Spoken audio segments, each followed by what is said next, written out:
تاریخ طبری اور تاریخ ابن خلدون میں یہ بات درج ہے کہ جب امام حسین کا قافلہ رحیمہ کے مقام سے روانہ ہو کر عذیب الحجانات کے مقام پر پہنچا، عذیب الحجانات کے مقام پر پہنچا تو وہاں ترماح بن عدی کے ساتھ 4 افراد جن کے نام عمرو بن خالد، مجمع، سعد اور نافع بن حلال تھے، کوفے سے روانہ ہوئے اور آپ کے قافلے سے آن ملے۔ یہاں امام عالی مقام سے گفتگو کرتے ہوئے ترماح کے ساتھیوں نے امام سے عرض کیا کہ ترماح سارے راستے ان چند اشعار کی تکرار کرتا رہا ہے اور اونٹ کو ہکانے کے لیے آواز نکالنے کے بجائے انہی اشعار کو دہراتا رہا ہے۔ ترجمہ: اے میرے اونٹ، میرے سختی کرنے سے پریشان نہ ہو اور صبح ہونے سے پہلے تیزی سے مجھے لے چل، تیرا سوار بہت اچھا ہے اور یہ سفر بھی بہترین سفر ہے، بس اب تو مجھے اس شخص تک پہنچا دے جس کی سرشت میں بھلائی اور بزرگواری ہے، وہ عظیم آزاد، بے باک اور وسیع القلب ہے اور اللہ نے بہترین کام کے لیے اسے یہاں بھیجا ہے۔ اے اللہ، تا ابد اس کی حفاظت فرما۔ امام حسین نے پہلے تو ان محبت بھرے اشعار کی تعریف کی اور بعد میں فرمایا کہ خدا کی قسم ہمیں امید ہے کہ ہمارے بارے میں اللہ کا ارادہ خیر پر مبنی ہوگا اور اگر ہم مارے بھی گئے تو کامیاب ہی ہوں گے۔ اس کے بعد امام نے ان لوگوں سے اہل کوفہ کے خیالات کے متعلق سوال کیے۔ ان لوگوں نے جواب میں عرض کیا کہ اے فرزند رسول، کوفہ کے بڑے بڑے لوگوں اور سرداروں کو ابن زیاد کی طرف سے بھاری رشوتیں ملی ہیں اور باقی لوگوں کے دل آپ کے ہمراہ ہیں لیکن ان کی تلواریں آپ کے خلاف ہیں۔ اس کے بعد انہوں نے امام کو ان کے قاصد قیس بن مسہر صیدادی کے مارے جانے کی خبر دی۔ یہ خبر سن کر امام نے افسوس کا اظہار فرمایا، دعائے مغفرت کے بعد یہ کلمات ادا فرمائے: اے اللہ، ہمیں اور انہیں جنت عنایت فرما اور ہمیں ان لوگوں کو اپنے جوار رحمت میں اکٹھا کرتے ہوئے رکھتے ہوئے اپنا ذخیرہ شدہ بہترین ثواب عطا فرما۔ اس کے بعد ترماح نے گفتگو کا آغاز کرتے ہوئے کہا کہ اے فرزند رسول، میں نے کوفہ سے نکلتے ہوئے بیرون شہر لوگوں کا ایک ہجوم دیکھا تھا۔ جب میں نے ان کے اکٹھا ہونے کا سبب دریافت کیا تو لوگوں نے کہا کہ حسین ابن علی سے مقابلے اور ان سے جنگ کی تیاری کر رہے ہیں۔ اے فرزند رسول صلی اللہ علیہ وسلم، آپ کو خدا کی قسم دے کر کہتا ہوں کہ آپ سفر سے واپس چلے جائیے، کیونکہ مجھے امید نہیں کہ کوفہ کا کوئی ایک آدمی بھی آپ کی مدد کے لیے آئے گا۔ اور باقی لوگوں کا ذکر تو خیر جانے دیجئے، اگر صرف وہی لوگ جنہیں میں نے وہاں دیکھا تھا، فقط وہی لوگ آپ سے جنگ کرنے کے لیے آ جائیں تو آپ کو قتل کرنے کے لیے کافی ہوں گے، جبکہ اصل صورتحال یہ ہے کہ روز بروز ان کی قوت میں اضافہ ہوتا جا رہا ہے۔ ترماح نے امام کو مشورہ دیتے ہوئے مزید کہا کہ اے فرزند رسول صلی اللہ علیہ وسلم، میرا خیال ہے کہ آپ اور آپ کے ہمراہ ہم بھی احبا کے علاقے کی طرف چلے جائیں جو ہمارے قبیلے بنی طے کا مسکن ہے اور بلند و بالا پہاڑوں کے دامن میں واقع ہے۔ یہ علاقہ اس قدر محفوظ اور دشمن کی دسترس سے دور ہے کہ ہمارا کوئی دشمن آج تک ہمارے علاقے تک نہیں آ سکا۔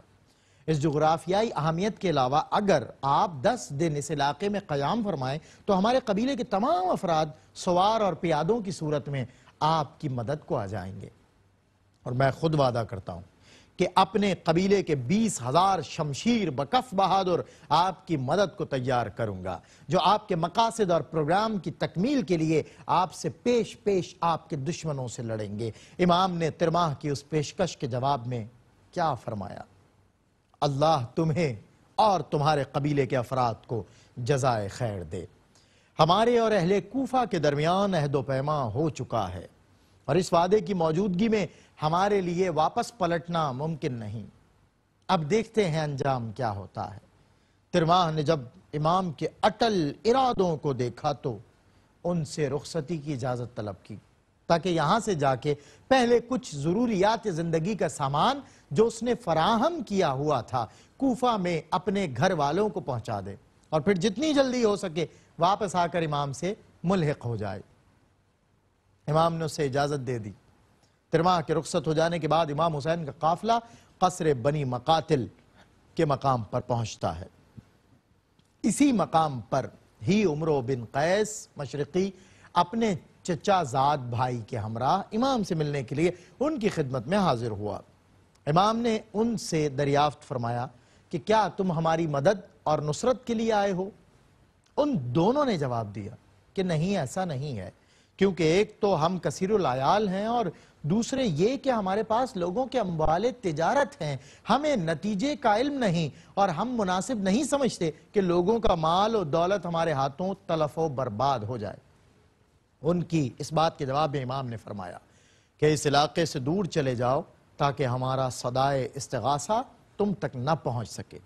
اور نہ ہی تم ہمیں دیکھ پاؤ، کیونکہ جو کوئی ہماری صدائے استغاثہ کو سنے یا ہمیں دیکھے لیکن ہماری پکار کا مثبت جواب نہ دے یا ہماری مدد کے لیے نہ آئے تو اللہ اسے منہ کے بل انتہائی ذلت و خواری کے ساتھ آتش جہنم میں پھینکے گا۔ امام کا یہ جواب سن کر وہ وہاں سے چلا گیا، مگر بعد میں وہ واپس آیا عین اس وقت جب یوم عاشور کربلا میں مار کا آرائی عروج پر تھی۔ اور تاریخ طبری جلد 4 صفحہ نمبر 245 میں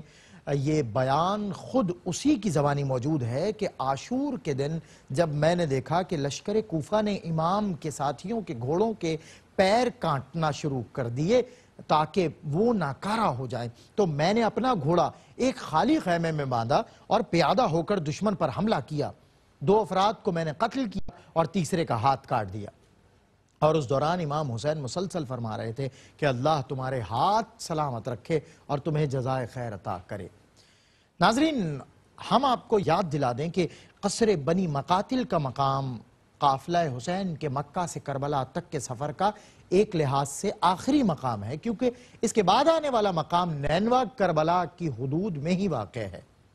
اور موجودہ دور میں تو یہ کربلا ہی کا ایک محلہ ہے۔ رات کا آخری پہر ہے کہ امام نے جوانوں کو حکم دیا کہ مشکیزوں میں پانی بھر کر اگلی منزل کی طرف سفر شروع کیا جائے۔ قافلے کا سفر جاری ہوا اور ابھی جاری ہی تھا کہ ناگہاں امام کی آواز سنائی دی، انا للہ و انا الیہ راجعون، انا للہ و انا الیہ راجعون والحمد للہ رب العالمین۔ آپ کے فرزند حضرت علی اکبر نے ان کلمات کو ادا کرنے کی وجہ دریافت کی۔ امام نے جواب میں فرمایا، میں گھوڑے کی زین پر سر رکھے تھا کہ اسی اثناء میں مجھ پر ہلکی سی نیند طاری ہو گئی۔ اس حال میں میں نے ایک گھوڑا سوار کو دیکھا جو کہہ رہا تھا کہ یہ لوگ اپنے سفر پر گامزن ہیں اور موت ان کا پیچھا کر رہی ہے۔ میں جانتا ہوں کہ یہ ہمارے بارے میں کہہ رہا ہے اور ہماری موت کی یہی خبر ہے۔ اس کے کچھ ہی دیر بعد امام کا قافلہ کربلا کے مقام کی حدود میں داخل ہو گیا۔